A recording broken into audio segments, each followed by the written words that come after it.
some Bengals news. At the Growler, we got you. Hot takes, interviews from your host, Paul Bengals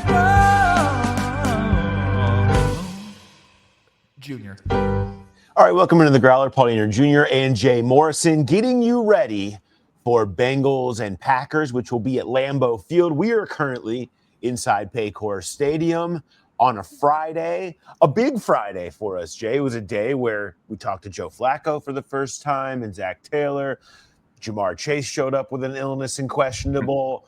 All kinds of things are happening on what's normally a boring day, but we are here to quickly get you prepared, the nutshell version of Bengals Packers, so you know what to expect. Are you ready, Jay? I am ready. The question is, Joe Flacco ready? We don't know. I don't know that Joe Flacco knows that whether he's ready or not in terms of what's going to happen on Sunday, but we'll see. Bengals Packers 4:25 p.m. That'll be a CBS game. Kevin Harlan and Trent Green. Always love Kevin Harlan on the call at Lambeau Field. So coming to you in the 4 o'clock window for this one. Packers, the BetMGM line has it at 14.5. Green Bay is favored by 14.5. Over, under on 44.5 on that one. The line twisted a little bit when the Flacco news happened, but it still kind of ends up in about the same place, Jay. Yeah, makes sense. It dropped to 14, and that it may not have been Flacco related. It just could have been some money, a little bit of money coming in on the Bengals, but I don't know. It seems big to me. We'll get to the predictions later, but 14.5 seems like a lot, even with what we've seen the last 3 weeks. I have some sad stats for you on that line. I went and looked up because the Bengals being 14.5-point underdogs. The last 15 years, there have been 48 teams that have been road dogs between 14 and 16. Okay, so we're hitting the filters hard on that. Road dogs between 14 and 16 points. How many wins out of those 48 games do you think the dogs got on the road? 48. How about 4? 2 and 46. Those road dogs are in those situations. Green Bay last December versus New Orleans was favored at home in the same scenario. They won 34-0 in that. So there's that. The Bengals have been involved in such a scenario once. That was Marvin Lewis's last game in 2018. They lost that game 16-13. They covered, but they lost. Speaking of Marvin Lewis, he's on the call on radio in this game. And so he'll actually be in the building, I believe, for Westwood 1 on that 4 o'clock window call. So Marvin Lewis in the house for this one. We can relive Lasercat's debut in Green Bay in 2017. That's right. I was going to get to that because that is the last time when they played in Lambeau was that week 3. And I have very similar vibes on that as this one, Jay, and that you get a game where they were wretched the first 2 weeks that year. They changed coordinators. Bill Lazor takes over for Ken Zampese, and there was juice to the offense. It hadn't existed all year in that game. It was like, oh, this is something. They ended up losing that game 27-24 in overtime. Last time these two teams got together was the field goal miss palooza at Paycor, 25-22, an overtime win as well for the Packers. Maybe we should expect overtime in this one. What's our jersey combo, Jay? So they're going with the white jerseys, black pants, orange stripes, and white socks.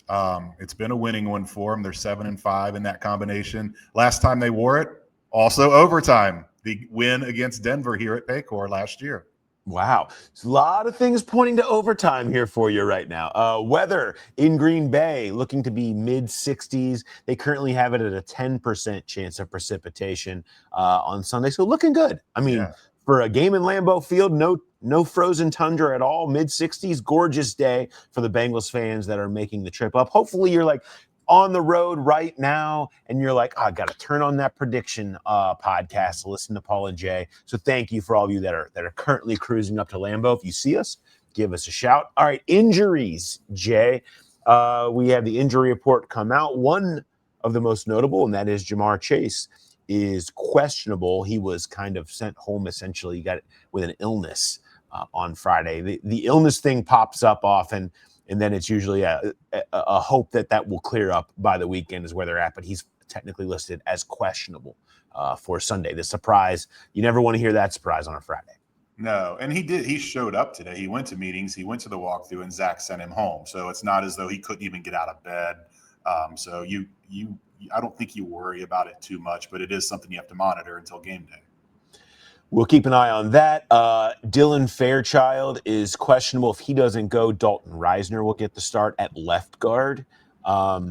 We also have Shamar Stewart is doubtful. Doesn't look like he's quite there yet, but trending in the right direction. He got on the field more this week, certainly started to go the right direction. But yeah, they still without Shamar Stewart, so missing him. That continues. What else did we have on the injury report, Jay? Well, we've got a situation where, again, Matt Lee shows up as a DNP today with a knee. He wasn't even on the practice report the last 2 days, so he's questionable. So if he can't go, and it doesn't sound like they're going to bring Lucas Patrick off of IR, then you're again, who is going to be the backup center if anything was to happen to Ted? That'll be a little bit of an issue, but we'll see where Matt Lee is. Drew Sample came back to practice today, so he was a full. He doesn't even has a designation. They listed Lucas Patrick as questionable, but he is still on IR, so it doesn't sound like they're going to pull him off. Maybe they do. I don't. They could make a move. They could make a move on Saturday for that, yeah, if they wanted to. And then, as you said, Dylan Fairchild questionable, Jamar Chase questionable, and Shamar Stewart doubtful. All right, and your starting quarterback will be Joe Flacco. Before we get to the ref report, since we did just hear from Joe Flacco, anything that stood out to you today, Jay, from the Flacco press conference? Just anything top of your head in terms of anything interesting from that in your mind? His demeanor. I think his demeanor in the press conference is similar to what you're hoping to see Sunday. It was just calm. It was he cracked some jokes. He had some fun with it. He just seemed loose and relaxed. And, maybe it's the same thing. Was it you? Someone asked him about having all the answers to the test and having seen everything over the time. Well, probably the same thing is true in press conferences. He's probably heard every question. He even said, Dan Horde asked him about why he's still playing at this age. And he's like, he gets that question a lot. But he seemed really relaxed and just calm and sure of himself. And if you get that same persona on the field Sunday that you got today or that we saw today at the press conference, I think the Bengals will take it. Yeah, he says the biggest thing is going to be getting in and out of the huddle for him. He's like, you can memorize the plays, you can try to figure it out. He's like, I'm more comfortable once I get to the line. So that's not bad, but the actual getting in and out of the huddle with the play, saying it the right way, everything you're getting from Zach Taylor in the headset, and then doing that on the road. He'll have a wristband, which he normally uses that anyway. He's like, but a lot of times they'll say wristband number 12 and you read it and you're not thinking about the concept. It's nice when you're just saying it sometimes because you're thinking about it in your head. But in a lot of times in this case, he's just going to have to be reading it. But they've essentially tried to install the plays they know that they're going to use. Like anything that comes from off the sheet is probably going to be a problem for Joe Flacco this week. So they're a little constricted in what they can do, but they knew they would be. They're just hoping that he gives them the bump that they need. He did say it was the first time ever he ever had his wife was actually doing the plays, like reciting them to him, like it would be somebody in the headset in the hotel room and try to get him going. So her rhythm was good. She did a good job with that. But a lot of good stuff from Flacco in this one, and so we'll see how it turns out. Referee report, Jay. What do we got in the referee report this week? We finally got our wish. We now have the referee that has the fewest flags thrown and the fewest flags accepted in the league this year after 3 straight weeks of guys in the top 3 and most flags thrown. It's Brad Allen. The Bengals have a 4-5 record with Brad Allen. The Packers have a 9-4 record with Brad Allen, but I don't think he's going to be welcomed kindly in Green Bay because in last year's playoff, game against the Eagles. He had a really controversial call where it looked like an obvious fumble recovery on a kickoff by the Packers. And even after looking at the replay, they left it Eagles ball. So I'm sure that is not going to sit well. He's also the one a couple of years ago, the infamous Lions Cowboys game when they said the Lions offensive lineman didn't report and they canceled out the touchdown, and he and his crew actually got banned from working the postseason that year because of that, and a couple other mix-ups this year. So doesn't throw a lot of flags, but does tend to have some high-profile mistakes. I'll take doesn't throw a lot of flags and stop listening, Jay, because I'm in for that. All right, let's go stat that matters most. What do you got for the stat that matters most in this one? Yeah, I'm going to go Joe Flacco. I'm going to go interception percentage. You just need to see that be really low. I don't want to just say no interceptions because it can happen.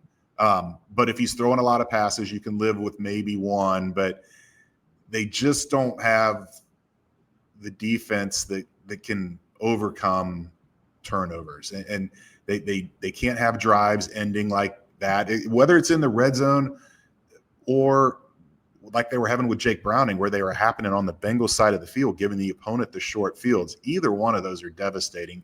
He has got to be able to take care of the ball, and that's been an issue. He threw an interception in all 4 games he started this year, 6 total, a big reason why he got benched in Cleveland. So you almost have to accept the fact there's going to be probably an interception at some point. It can't be 2, 3, 4. And if he's throwing a lot of passes, if he's not throwing a lot of passes, they got the run game, then you do say you can't throw even one. But that's where I'm going to go is interception percentage. Keep that really, really low, and you give this offense a chance. Yeah, to me, it's if you start getting beyond one, you get to two or more interceptions.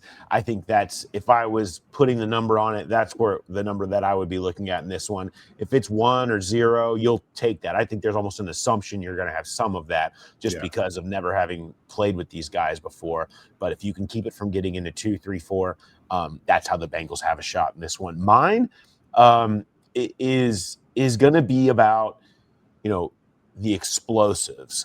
Can they still get explosives in this offense where you've got Flacco and he's going to be checking it down and just trying to knows what he's seeing, but can he spot the opportunities to catch some big plays? Can they create some big plays underneath with Joe Flacco? I think that's going to be one of the biggest things to watch in this one is if they can find those. The Bengals are currently dead last in the NFL in explosive play rate, and your scoring rate, your touchdown rate, when you have on a drive where you don't have an explosive is only 15%, Jay. Like, this has been a problem. They haven't been able to get those. Will Joe Flacco showing up help them create those in some kind of way, whether that's a 16-plus reception or a 12-plus run? We all know that that's been few and far between.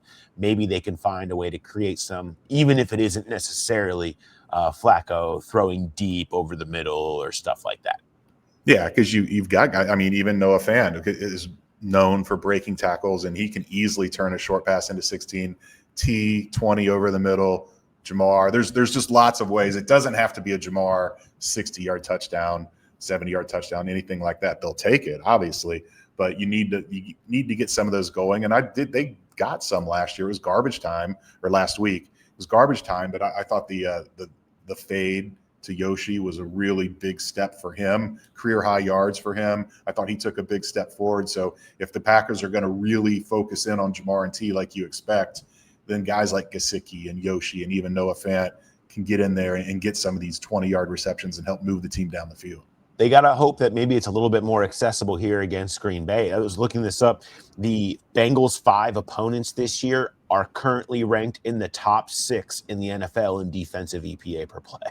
So literally all of them in the top 6. Now, some are saying, yeah, because they played the Bengals. Okay, I went in and I specifically took the Bengals game out of each one of those, and they all are still ranked in the top 10 defensively Green Bay all the way back in the middle of the pack at 15th. So this is the easiest defense that they've seen this year. Not saying anything's going to be easy about Rashawn Gary and Micah Parsons coming off the edge against them, but compared to what they have been going up against defensively this year, it's a little bit of a reprieve, even though everything feels new with Joe Flacco. On that note, let's get to the Bengals Growler Bet. You can send in your submissions to the Growler Podcast at gmail.com. Put something funny in the subject header. We'll give you a read on PD and J of that. And this week, the winner will win a Drinks on Me at the live show down at BetMGM and Tom's Watch Bar. Our next one is going to be Thursday, this coming Thursday, 4:30 p.m. before the Thursday night football game between the Bengals and Steelers. We'll be giving away tickets to Bengals and Jets, and plus lots of other giveaways there. Having a good time. Our good friends at Graders and everybody else are going to be down there, so we hope to see you down there at that. Growler Bet this week, Joe Flacco passing yards. Keep it simple. Keep it wide open. It could go any direction. What is your level of belief in the Flacco Bengals? So send in Joe Flacco passing yards to the Growler Podcast at gmail.com, and the closest will win. What say you, Jay? I mean, I feel like even if it goes bad, it can still look like it did last week, where they're going to keep throwing and they're going to start making some plays in the fourth quarter if they're out of it. I don't think anything crazy is going to happen, but I see him going over 200 easy, getting close to 250. I'm going to go just under 250 at 242. I do think there'll be a big explosive in there at some point, and then a few others. The 20s that you talked about, 16, 20, 24, those type of plays that you need to have. But I do see either T or a Jamar, big chunk at once. I can't see him going in there just lighting them up to go over 300, but 242 sounds about right for me. We did not talk about this before we went, Jay. I want to point that out. Do you have the same number? 243. Oh, my. Is the number that it's. You're not just prices writing me? Yeah, so set the over-under at 242.5 between me and you in this one. But I had that number written down, so I'm sticking with it. We have a clear point to see who wins or loses in that one. Send your submissions so I can buy you some drinks at our live show down at BetMGM to the Growler Podcast at gmail.com. All right, prediction time. What do you got? So kind of similar to last week, even though I was wrong. I feel like the Bengals will keep it close. I can't see them winning this game. I think there'll be hope. They're going to talk about no moral victories after this, but I do think it's going to look different. And I think it's going to be more competitive, but it's a tough ask to go into Lambeau and beat that team, especially coming off the bye. I see them getting over 20. They got over 20 last week, but it's going to look similar score-wise to that last trip to Lambeau. That was 27-24 in overtime. No overtime needed this time. We're going 27-21 Green Bay. All right. Man, we did not discuss this. We are close yet again. I think it looks better. I'm with you. I think with Joe Flacco, I think it looks better. I think they get a little bit more of the offensive scheme playing out. I still think you're going to see that problem, though. There's just no way the rhythm and the lack of chemistry with this offense and with these players doesn't show up in some capacity. Mm-hmm. And I think that's probably a couple of picks where a guy is not exactly where he thought he was going to be, or a step away from that, or the play didn't go exactly as he planned it out when he let it go, and you end up with a tip or an overthrow or something that ends up turning the game. So I have Flacco with a couple of touchdowns and 2 picks, and that kind of ending up being the difference in the game. I have Packers winning 28-20, but I do think the Bengals get a little bit more on track, and you come out of that game saying, okay, it feels like there's a little bit more momentum in place right now for that Thursday night football game against the Steelers, where you can then see them trying to take advantage of that and get themselves back into this thing. Yeah, because that's almost like a two game spread there, where if you win and you knock the Steelers off, because that's who you are chasing at this point. So I'm with you. I think, again, we talk about no moral victories, but it will feel different moving forward going into that game against Pittsburgh. Absolutely. All right. Make sure you lock it to us for the walkout presented by Joseph Toyota of Cincinnati, which will be coming to you from Lambeau Field on Sunday night. We will have that for you, and then the rewatch and all the things you expect shoved into that short little week before we'll be back here on Thursday Night Football, Bengals and Steelers, and our live show down at BetMGM at 4:30. So we hope to see you down there. Hope everybody enjoys the game. If you're going and you see us, say hello. And enjoy the weekend of football, everybody. Have a good one.